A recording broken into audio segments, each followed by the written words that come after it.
Almost there. And we are live. Hello, everyone. Now, are you someone who uh, opened your business so that you could give yourself a job? Or did you open your business because you wanted to have freedom? I know that I did.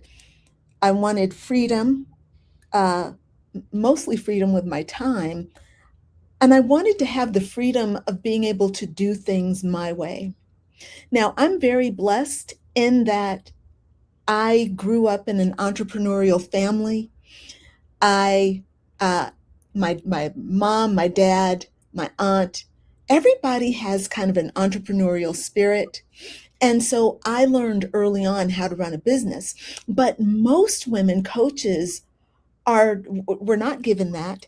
And many women coaches are running businesses that function like a very highly demanding job, except that job has no paid time off, no salary floor, no kind of performance review, and no one to complain to about the working conditions. Because look, let's face it, we're the ones who created the conditions that we're in. And this is why I love being an entrepreneur, and because it's a lot of responsibility. And, I did it my way. Yes, I did. And sometimes my way is the hard way. So a lot of women are working hard and they're doing a great job of serving well, and they're waiting for their business to reward them in proportion to the effort that they are putting out. But when does that come? Eventually it will, right? Isn't that what we're hoping for? It's not because you're not putting in enough effort, and it's not really because you're lazy, or you're not doing things right. It's just that there's a ceiling that is limited very often by our own mind. So there's a difference between a CEO and an employee. And today on the Spiritual Business Hour, we are going to be talking about that. I am very excited because I have for you I have four incredible guests, and I want to introduce them to you now. First up, I have Liz Rankin. She's a women's decision and business coach. We have Lee Forrester. She's a life strategy coach. We have Allison Stillman. She's the alchemist of soul remembrance. And we have Renée Ambarees, and she is a body identity shift coach. Welcome, ladies. Thank you. Excited to be here. Yeah, me You too. I'm so so much. excited to have you. Yay. Yay. So I want to get us started off by jumping into some questions. I know my people are excited to hear you. I know your people are excited to hear you. So here's a question that might trigger you. When did you first realize you were running your business like an employee rather than like an owner? Ooh. Who wants to answer that? Who wants to take that one on? Yeah, I'll start. Go for it, Liz. Yeah, a little bit background about me. I grew up, my father worked at his job. My mother was always an entrepreneur, so I saw that from her angle. And then I saw my dad pick up all these side hustles. But overall, I grew up in a generation where they said you'll go to school, you'll get your degree, and then you'll do what everybody else is doing and get a full-time job and live this stable life. And when you convert that into a business and you're running it yourself, it's definitely way different than being an employee. When you're at a job and you're working the 9 to 5, you have someone to tell you what to do and when to do it. And then you also have someone to teach you along the way. If you're not doing something right, they'll come in and they'll show you how to make things happen, right? Sometimes they give you like a 90 or 100-day plan to fall into place, right? To fall into the right position, the workload that you're supposed to do. When you Yeah. start a business, you don't have any of that.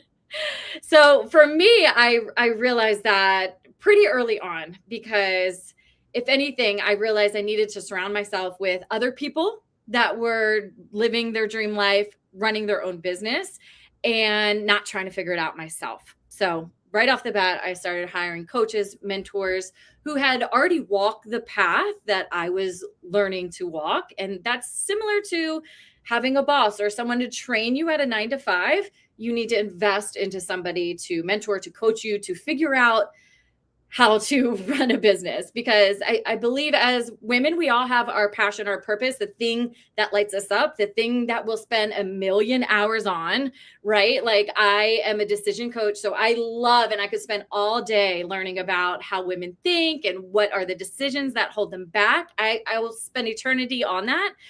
But there's a certain format and structure to running a business that a coach and a mentor will show you how to apply that to your system.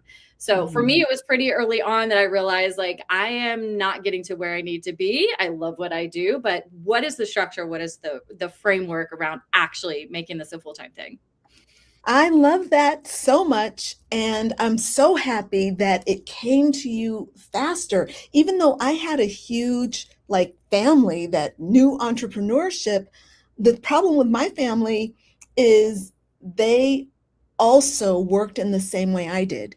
You know, they did have other people working for them, but they also worked in the same way that I did for a really long time. But let me hear from somebody else. Does anybody else want to take this on? Go ahead, Renee. When did you first learn that you were running your business like an employee rather than a CEO? I mean, it's always interesting how we are starting the journey. And the family background I have, so my mother was a teacher, so she was working for the government. So that was pretty safe. So everything was just like everything on time. And there was just like no question mark if money is coming or not. Same for my father. So when I decided in 2010, and I was working in a corporate world like 15 years, so I was a leader, I was having a huge amount of just like income. And I decided, no, I want to just like go a different road. And I had to understand and to learn the first time, my first client, I was working just like 5 hours. And I had really to understand how to charge then is a total different thing you have to hold in the body. And then it's all about how much you think you are worth. And so many programs and conditions are coming up. And this is why I'm today saying your body is your best friend. And you will learn where you have to grow and to expand, because this is what I'm all about. We have to take the body with on the journey, that we are able to hold more money and even make the right decisions.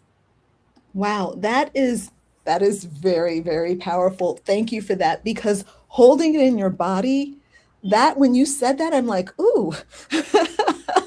You have to get your body ready for that vibration of charging whatever it is that you feel like you should be charging, and we're not all ready for that. We don't just step into that. It's not a given. It will show up in your voice. It will show up in your throat, and this is where the body is never lying to you. So this is why this is your best friend. And I was just like, I was coming from this high paid corporate job. And then I was working just like 5 hours, and I was just like, can I charge 50? And I was just like, I was giving extra and extra and extra because so, and then things are really coming to the service. So that was an eye-opening idea, because I was like, even like a cleaning lady is getting more money. So what I'm doing. So that's really, and this is what we have to ask ourselves when we set up even the price points. So I know that it's one of the targets on this call. So putting this a little bit earlier, but yeah. Beautiful, beautiful. Thank you so much, Renee. And Allison, do you want to chime in on this while we're here, while we're on this topic? I do. So I have had my own businesses since my early 20s, and I took a little sideline journey about 25 years ago, I went to work for a friend of mine who was starting a company that sold internet technology to large corporations and law firms. And I was the director of marketing. And I formed incredible relationships. That was my whole thing, is like, okay, I need to find out who these people are. I need to connect to them through the heart and build relationship that way. And so I built an incredible network of associates, business associates, and in the legal industry, that's not always an easy thing to do in the technology world. And we actually, the CEO made a decision to take in a large chunk of money from an investment bank. And the investment banker kind of took the reins of the company. And she shadowed me for a couple of months, and she brought me into her office one day and she said, I see that you've built all these incredible relationships and everybody loves you. And I'm here to tell you that from now on, it's going to be about the bottom line. It's not going to be about relationship. And I need to know that you're in 150% to that. And that was on a Friday afternoon. And I said, let me get back to you on that. I've got to get home for the weekend. And so I drove away from work going, it's done. It's over. You cannot go back to that. That is never going to be your motto. And so I walked in on Monday and I gave my 2-week notice, and I told her, I said, I will never be about the bottom line. I will always be about finding the heart in everyone that I communicate with. And that is my modus operandi, is to lead from the heart and lead with love. And so that changed my trajectory enormously, because I discovered what my real purpose is in work. It's not about money. It's about relationship and who can I serve and whose life can I make better. So. Wow. I love that story so much. That is kind of the quintessential badass story. Like, hey, I want you to not be your heart-centered self. I want you to be unreal, inauthentic, and do it for the money. Yeah. Right? Not going to happen on my watch. Right on. I totally hear you on that. And that's a beautiful story. So let me ask you all something now, maybe a little bit deeper. So what was the most expensive employee behavior that you see women coaches kind of carrying into their business? And I'm going to just kind of start us off, because we were just talking about this yesterday, and for me personally, I like to use myself as examples. It was not having boundaries about where work begins and where work ends. So that was an employee mentality that I had, which was why everybody liked me working for them, because I would deliver and I would not stop until the work was done at a really high standard. And, when I went into my business, I thought, oh, that's a great quality to bring into my business. And it is. On one hand, my team members, my clients all love that I work at a very high level of delivery. But for Crystalline's own sanity, it's not actually all that good. Well, it's not good at all, because what goes out the window when I do that, my gym goes out the window, my flirtation and playfulness with life goes out the window, my meditation goes out the window, my quality time with my dog goes out the window, my quality time with family and friends go out the window, like even my sexual desire goes out the window. Why? Because we ain't got time for that. Because work is eating up all of my brain space, my bandwidth, my creativity. It's like being married. So for me, the most expensive behavior is not what it costs me in dollars and cents, because my bottom line is not affected by that, but it's the emotional price that I pay. And my heart can't function when I don't have that love, that playfulness, time with my family, time with my dog, time at the gym. So for me, that's the key. Anybody else want to take this on? I'll add something to that because that resonates with a guiding light for myself, and that is, how can I offer the most profound experience or transformation for my clients if I'm not functioning at my fullest potential? And in order to do that, in order to vibrate at the highest possible frequency and be so tuned in, I have to be filled up. I have to be completely centered in myself so that I emanate and just radiate love and transformation and healing and power and positivity, so that everyone I work with gets to experience that. And I can't do it if I'm not full. And so I have to fill myself up first. Yeah, absolutely. That's beautiful. That's beautiful, Allison. Yeah, I totally agree with you both. I realize that one of the behaviors that I'm even guilty of was thinking I would need to pour in a lot of time. And I think that was the behavior, but a lot of it was the mindset. The mindset was I need to work hours around the clock. And you do to a point to be able to get your business off the ground. Mm-hmm. But once you start implementing things and having the right strategy, then things fall into place. So for instance, like I was actually thinking about this at the gym this morning because I got in and out in 45 minutes and I lift like the heaviest weight that I've lifted thus far. And I was like, wow, okay, that months ago, I would sign up for classes and I would do 1 or 2, and that's 2 hours in the gym. And I'm like, what am I accomplishing in that 2 hours that really I can't accomplish in that 45 minutes? Because if you have a longer time frame that you're putting in, especially at the gym, you're not working that hard. You cannot possibly go 3 hours in the gym and like really push, right? And then I related that to my business, coincidentally. I was like, wait a second. Instead of like saying I'm blocking out 12 to 3 to work on the business, what if I crunch that down to 45 minutes or an hour? Like, what are the big things that, like the one domino, right? What is the one domino that I need to knock down within this 45 minutes that makes all of the other dominoes knock down?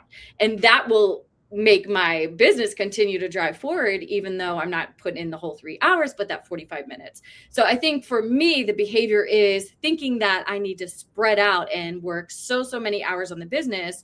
Whereas as you work in it and as you continue to improve processes, you realize you can get a lot done in a shorter amount of time. I really love that because number one, I love the domino analogy. That totally makes sense.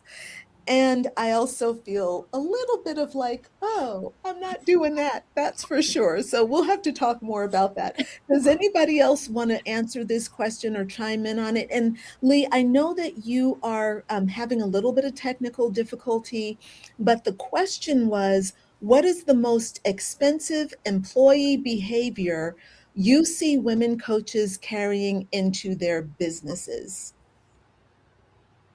So, does anyone else want to answer that? Renee, please go ahead. I would love to, because you will open it up so lovely, talking about the boundaries and that we have also to serve from a full cup. But how does it show up in a daily life? How can you really just like face it? And CEO time begins in the morning, in the mirror, before you go in any interaction. You have to learn to lead yourself and to reconnect with the body. Because your body will and we have to understand, as a female leader, we function totally different than the males. They just like can set the goals and they can go with a mindset, but we really have totally different opportunities. And it's about just like, we get energetically nourished the whole time when we are connecting. So, and connecting first in the morning, and this is what I'm teaching is just like, you have to start in the morning before you leave the bedroom, that you're even able to set the boundaries, say no, and feel what is right, because the female intuition is coming to our body. Mm-hmm. We know then if we have to go right and left, and how we make the decisions, and we have to learn to trust really this nature magic we have. That's what it's all about. I love that. Taking the time, Mm. the 5 minutes in between, to reset, to refresh, and to come really in the present moment. That is costing the most money. And what I feel like between being a self-employment or just like CEOs, this is where the shift and the total different embodiment is coming. Are we from the full cup, or just like the empty cup? And we have to understand when we are running empty, because we think we have to perform. And these are so many patterns. And this is why I love routines. You can make check marks, and then you can go after, oh, where I am on the scale. So this is where tracking is always good, that you stop the self-betray and can make the shift. Beautiful, beautiful. Right on, right on. Lee, I want to give you a chance to chime in. We haven't had a chance to see Coach Lee yet because she's been trying to deal with the technology. So come on in, Lee. Do you want to speak to this? Yes, and I would agree with what was just said. You really have to, I don't want to say fight for your time, but make it a priority. That first thing in the morning makes a huge difference. Just to have that time for yourself, because I know once I get going, and I'm a fast mover in the morning, it's kind of like a runaway train. And then everything else is just getting back to that quiet time or the meditation or whatever thing you do first thing in the morning to just kind of get centered. It's hard to go back to that once the momentum gets going. And it's, in the grand scheme of the whole day, we're not talking about a lot of time for yourself. Today was one of those days where I had a call at 7 a.m. my time. And I'm like, oh, how do I get my workout in? And then I had several calls. Okay, when am I going to eat? So all of these things have to be factored in so that everything else goes well. Otherwise, you're just operating on a deplenished state, which is not very fun. And then things just don't go well. I've tried it more than once. It doesn't work well. I just really set my priorities in the morning on myself, and then everything else goes fairly well as it can be. So I agree. You got to serve from a full cup. I know we say that a lot, but it really is a truism. Back to you. Absolutely. Yeah. Thank you. Thank you. So, ladies, all right. How does the employee mentality show up in the way that a woman coach prices her services? How does it show up in the way that she prices her services? I'm going to lead this off again just because I'm going to give you all a chance to think about it. But one of the things that was very challenging in my family, I grew up in a family of dentists. My dad was a dentist. My aunt was a dentist. We had a dental office in Los Angeles, and it was huge. We had, we were seeing 20 new patients a day, 5 days a week. And, we were literally, when I was young, we were millionaires. But the way that we got to be millionaires was by discounting and by taking the responsibility off of the patients. We would accept what the insurance would pay, or we would heavily discount our prices so that people were paying less out of pocket. And so the mentality of our family's office, which our patients loved us, but the result is that the patients were not given the responsibility of the truth of what it costs for dental care. We undersold, we cut our own pricing, and we all, me, including my parents, my dad, my mom, and even my aunt, we went forward in our businesses with the attitude that discounting is the way that we stand out and get seen. Now, for me, that was a huge wound and something that I had to really work to overcome. And the way I overcame that was by truly understanding the value that I bring. I had to write out my value. I had to study my value. I had to study and kind of research what was going on in the marketplace, what other coaches were charging. But then I also had to bring it back to myself, my experience, and what I brought to the table. And honestly speaking, when I finally set my prices, it was almost like I just had to leap, because even though I saw the value that I bring people, the amount of time I save them with my programs, the amount of money they would make by working with me, all of that was not enough for my mind. I had to feel it in my body. This goes back to what Renée said earlier about like bringing your body into it, having presence. We've all spoken about that to some degree on this session. And I finally had to just plunge in and just say, you know what? I'm charging $50,000 for this. I'm not going to accept a penny less. I'm putting it in writing and I'm not backing down. And that's how I started functioning. And that's what has carried me through today. That's how I do it now, and it works. So good. I love it. I love it. I feel a lot of what you've gone through, Crystalline, especially my parents, my mother in particular. She had a child care center in her home, and that was her business. And the way she charged was always, I didn't realize till I got older, it was like the lowest that anybody could ever charge for childcare prices. And then we were in a smaller town, so she charged what was even less. So when I got in the military and I left home and I'm seeing like how much childcare actually costs, and I do my mother's taxes. So I'm like comparing, I'm like, Mom, how can you charge like half of what these other establishments are charging? Like you could have been making a lot more money than this. And subconsciously, we don't even realize how much that affects us. Like to this day, like Crystalline, you said you had to heal. That is a serious wound that you have to heal from childhood. And even though I'm not like even thinking about it when I go to price my offers, it's in me. It's in me thinking, oh, I need to discount this because I need to be able to attract buyers. I wonder if the flip is different. Like if maybe growing up, I had worked with someone or seen maybe a high-end client, because also in my 9 to 5, I was a government employee. So we didn't exchange money, but it makes me wonder, had I worked or been raised in an establishment or business that big chunks of money was just normalized, right? Because it is who you surround yourself with. It is who you see.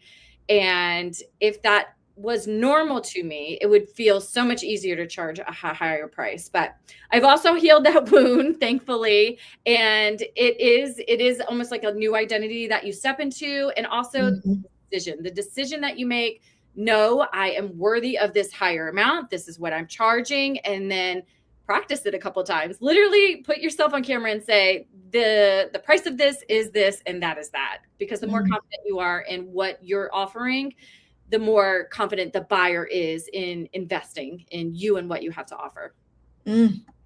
That is beautifully said.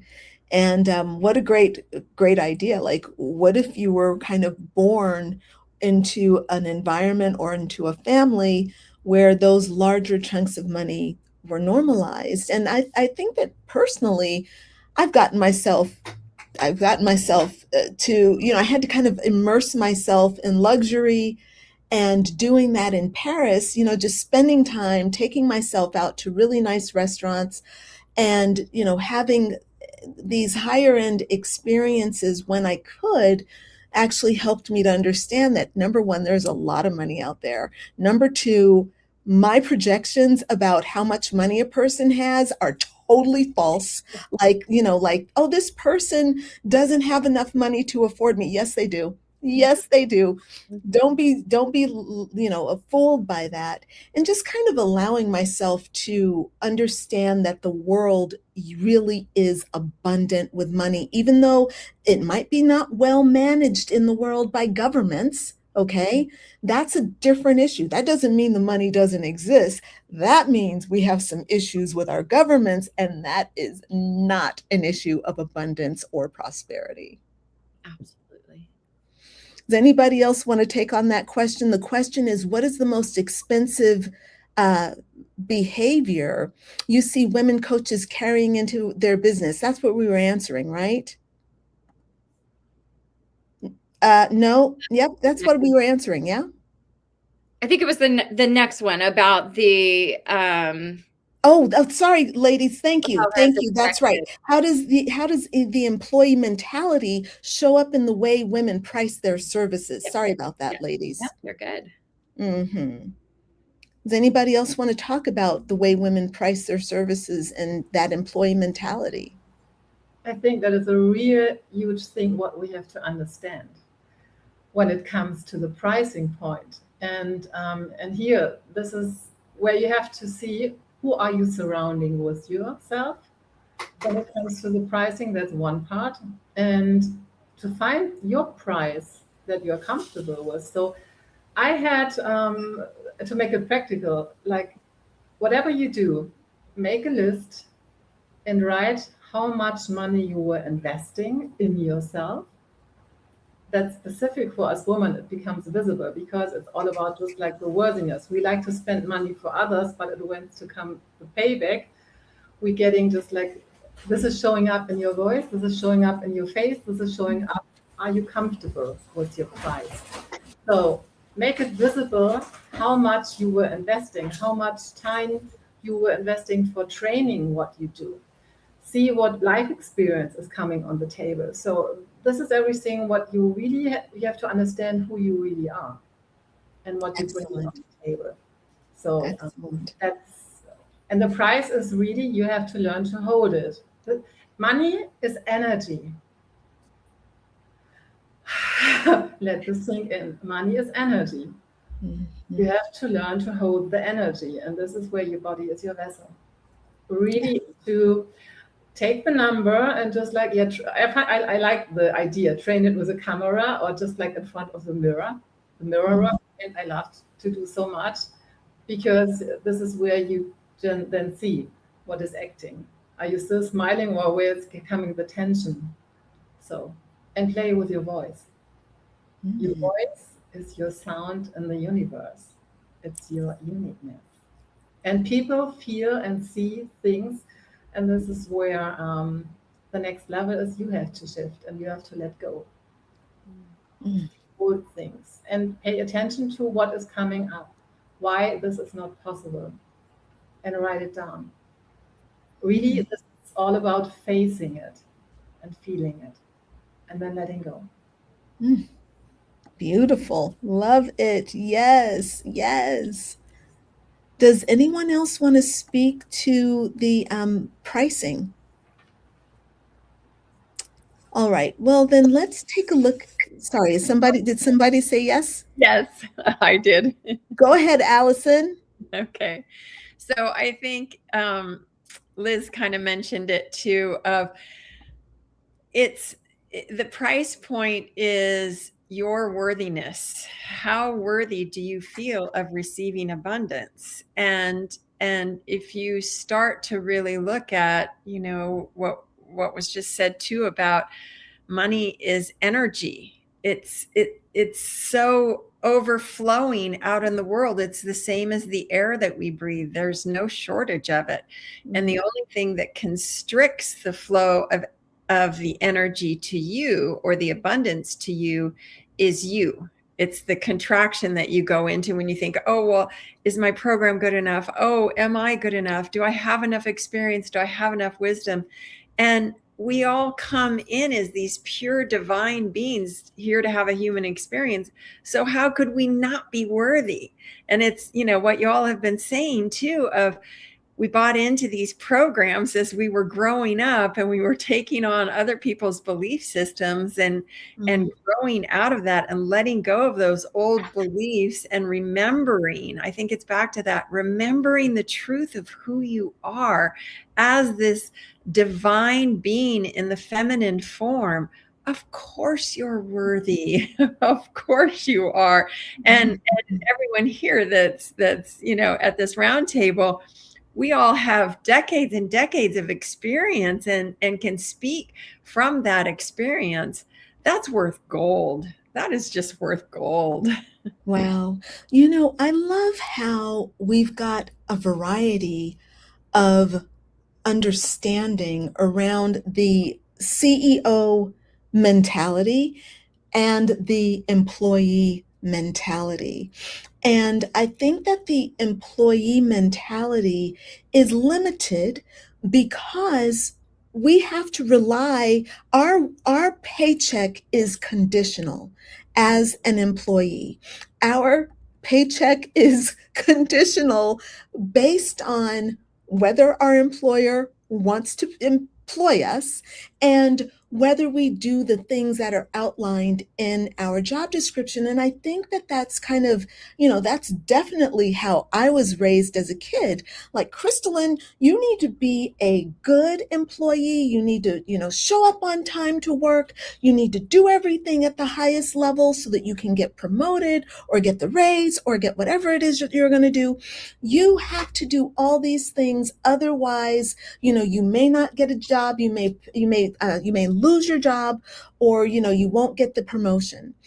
And I just feel like when we made the decision to work for ourselves, we stepped into a new identity. At least we should have stepped into a new identity, which says that I am the generator of my income. Before, the job was the generator, the staff was the generator, the office, whether it's, some corporation or, something smaller. But, stepping out of that and understanding that generation of money doesn't come from what, your output of hours. It's not hourly any longer.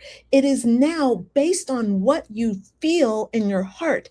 It's your passion that generates your money, and it's the things that follow from that passion. So if I have the passion in my heart and I want to write a book, then the work that I do is about getting the book written and building the funnel for the book and building the system to get the book out to the public. But it has to originate in passion and love and creativity. And I think that's what we're all kind of saying on this call.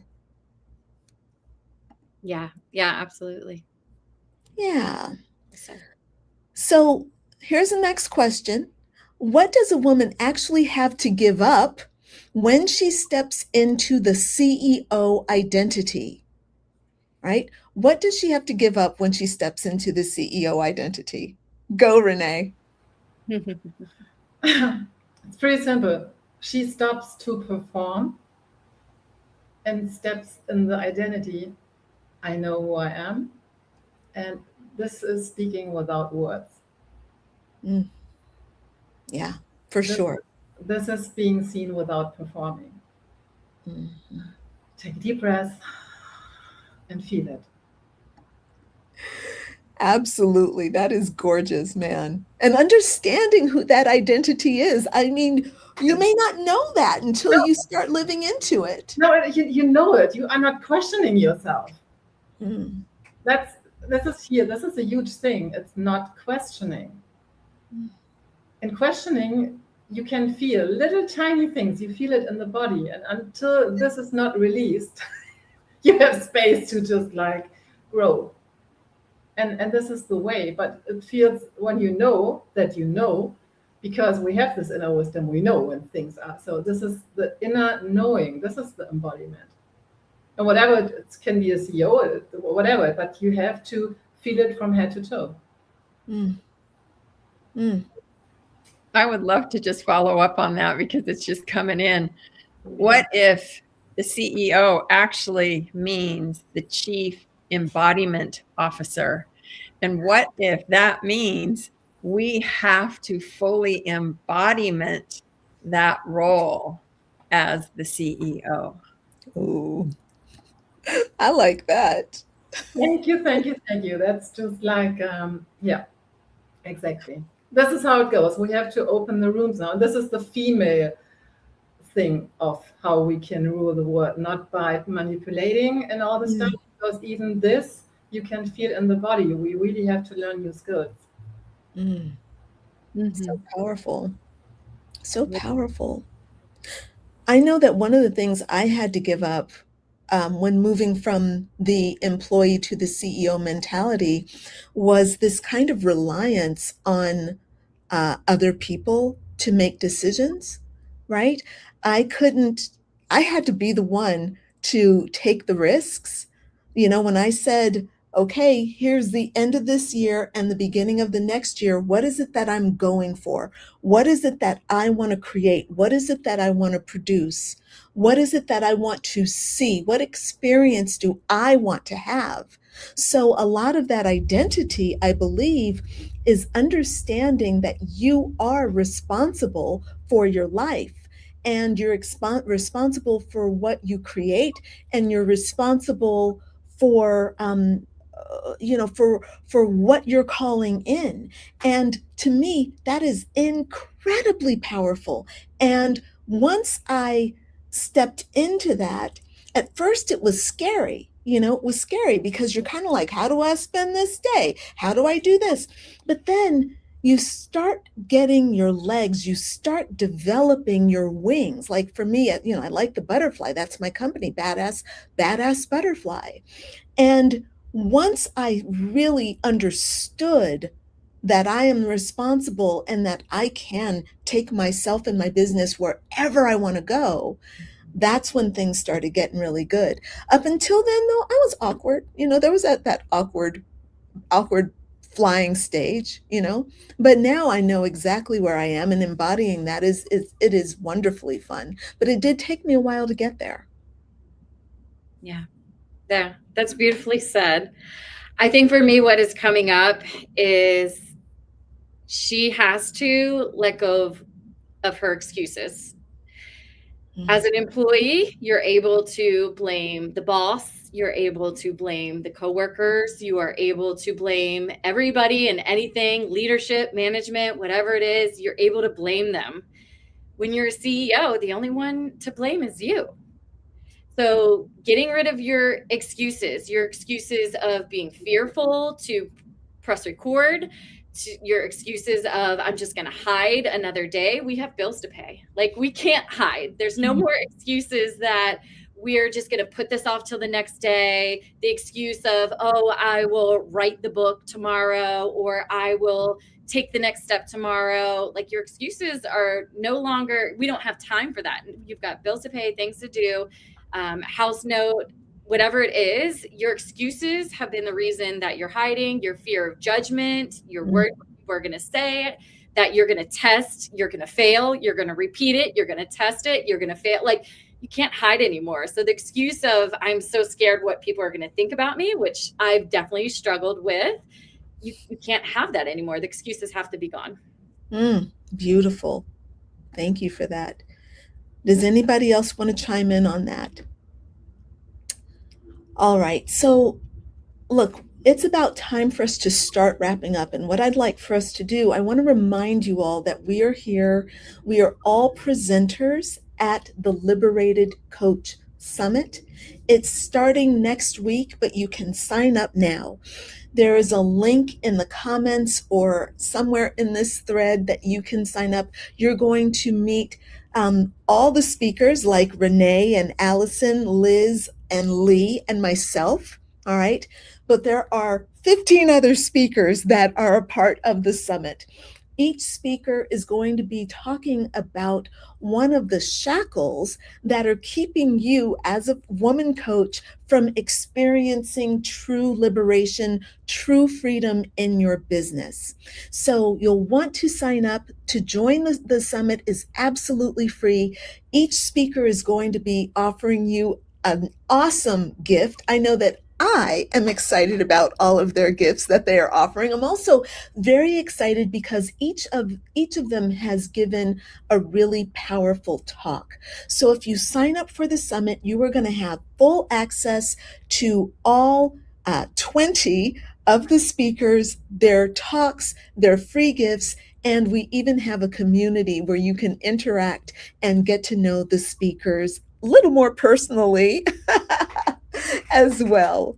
So thank you so much for joining. But before we sign off, I want to give each of our speakers just like 1 minute to introduce themselves in their own words, and also to maybe share with you the gifts that they are going to be offering during the Liberated Coach Summit. Would anyone like to go first and share who you are, what you know, kind of what your specialty is, and what you're going to be sharing for your gift at the summit? Sure, I'll go. Go ahead, Liz. We had a test round yesterday. Let's see how we do today. So I am Liz Rankin, and I am really passionate about helping women find their gifts, the things that God gave them inside, their purpose, the things that they went through, the hard times, and turn that into a profitable business. I truly believe that she is the asset. You are the asset yourself, whether you put that into a coaching offer, a digital product, or a membership, whatever it is, you definitely have something inside of you that can turn into a profitable thing. I'm also working on my book. I'm finalizing Girl, Just Make the Damn Decision. I know a lot of women, we struggle internally with making decisions, me, myself. And so I have the book coming out, but what I'm giving away to everybody for this summit is the workbook that helps you actually take action, build momentum to make decisions, things that have been holding you back.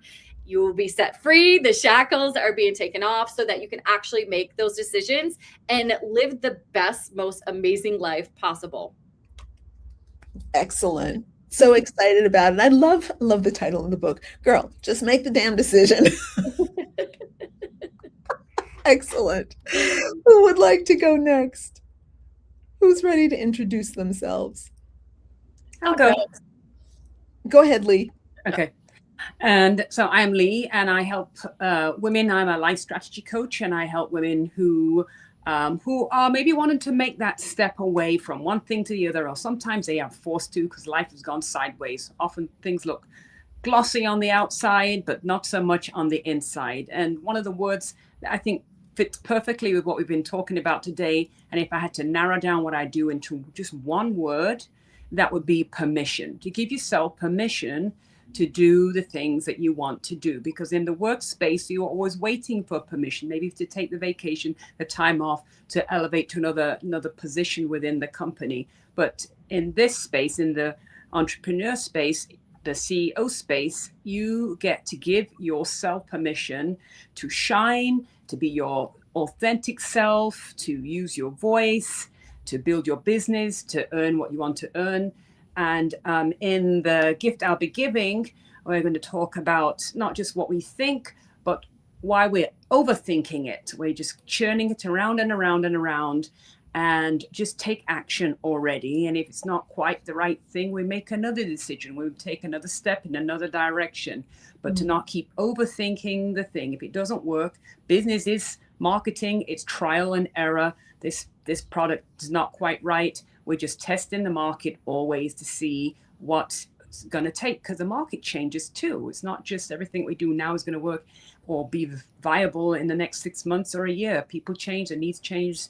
And so we're allowing ourselves to be flexible enough to roll the dice and see what is needed, and be flexible enough to help our clients in that way. So talking about permission is what I'm going to get into, and back to you. Excellent. Thank you, Lee. That sounds really good. And what about Allison or Renee? Who wants to go next? I'll go. All right. Yes. So I am the alchemist of soul remembrance.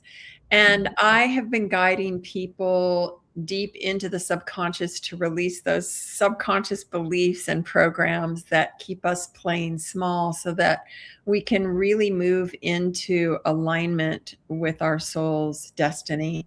And what I have discovered over the years, I also am a master aromatherapist, and I work to create signature heart scent fragrances for my clients, so that not only are you addressing what those core belief systems are, but you can shift those and change those, and you can really consecrate those new belief systems, especially working with essential oils.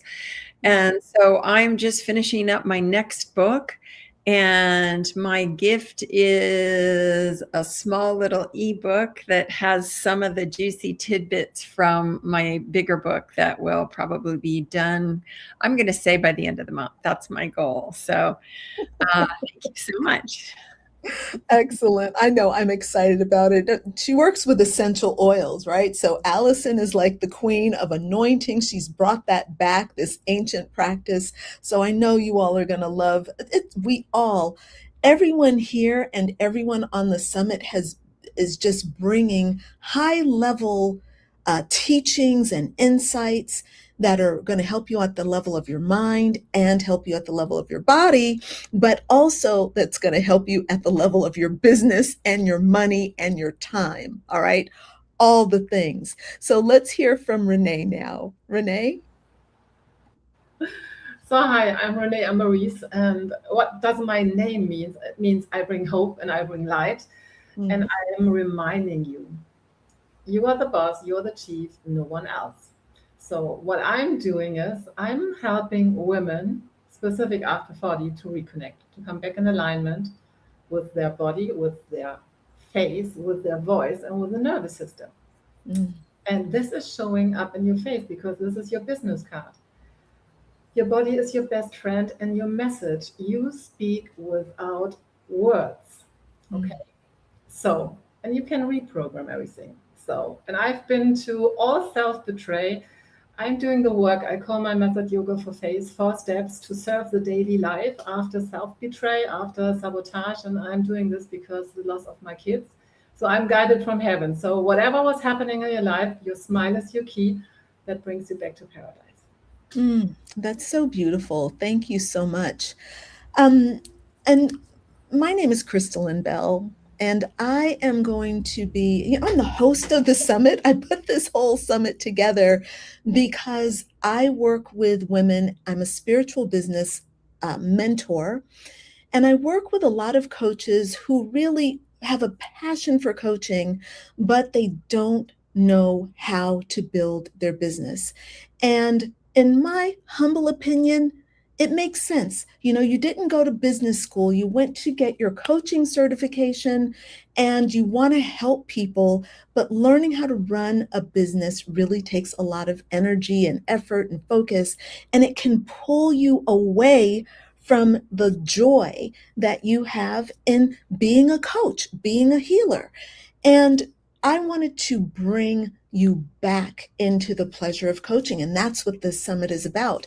All of the speakers on the summit are determined to help you find that pleasure in coaching by helping you manage some aspect of your business. Now, during the summit, my free gift to you is the 5 Shackles quiz.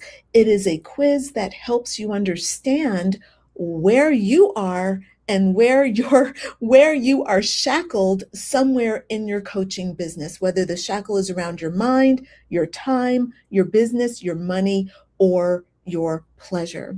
And so you take the quiz, and there's a beautiful guidebook that goes along with that. And I'm happy to be offering that to you for those of you who join the summit. So right now we are going to go ahead and wrap up our spiritual business hour session for today. I want to thank you all for joining me. Thank you, ladies, for bringing your beautiful selves and your wisdom. Thank you for inviting us. Yes. Absolutely. And some of you all are going to join me on other days. That's great. You all are more than welcome to join me here every day, because it's really about these conversations that we're having and diving deeper into these topics. I find these topics to be absolutely fascinating. Looking at the employee mentality versus the CEO mentality, for me, that's where the richness is. That's where the transformation is, doing this kind of work. So thank you so much, ladies. Thanks so much for watching. Please remember to react and leave a comment and share this video, please. Thank you so much, friends. We're going to go ahead and sign off. Bye for now. Bye.